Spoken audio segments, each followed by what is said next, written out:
నాయకత్వం, పవన్ కళ్యాణ్ గారి నాయకత్వం, పవన్ కళ్యాణ్ గారి నాయకత్వం, నరేంద్ర మోడీ గారి నాయకత్వం, నరేంద్ర మోడీ గారి నాయకత్వం. ఉమ్మడి కూటమి అభ్యర్థి శిరీష్ గారికే మన ఓట్లు, ఉమ్మడి అభ్యర్థి శిరీష్ గారికే మన ఓట్లు, ఉమ్మడి అభ్యర్థి శిరీష్ గారికే మన ఓట్లు.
No.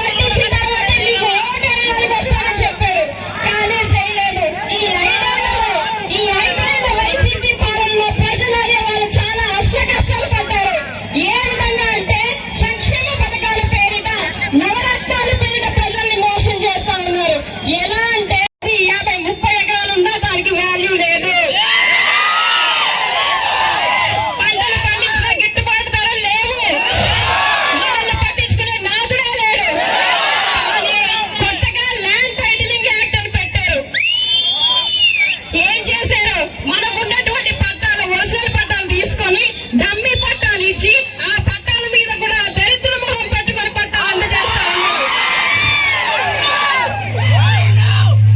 తర్వాత సంవత్సరానికి ప్రతి సంవత్సరం జనవరి నెలలో జాబ్ క్యాలెండర్ ఇచ్చేస్తానని చెప్పాడు.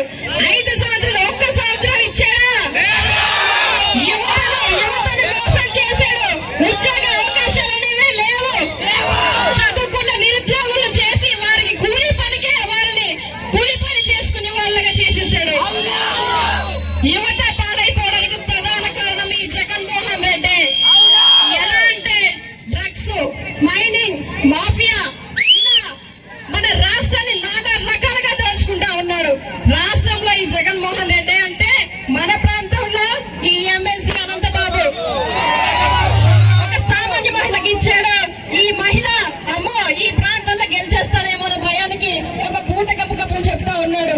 ఈ అమ్మాయి ట్రైబ్ అంట, నాన్ ట్రైబల్ కి వ్యతిరేకమంట అని చెప్తా ఉన్నాడు. నేను ఉన్నటువంటి కిండ్రా పంచాయతీలో కేవలం నాన్ ట్రైబ్సే ఉన్నారు. మా మామగారు మా అత్త మామలు 10 సంవత్సరాలు బీసీలో నాన్ ట్రైబల్స్ వాళ్ళ యొక్క ఆదరణతోనే 10 సంవత్సరాలు సర్పంచ్గా గెలిచారు. ఎలా అంటే మా మామగారు ఒక పేరుంది, రాజమండ్రిలో బీసీల సర్పంచ్ అని అంటే నేను ఎవరికి వ్యతిరేకం కాదు. ఎస్టీ, ఎస్సీ, బీసీ, మైనారిటీ అన్ని కులాలను కలుపుకొని ముందుకు వెళ్తాను.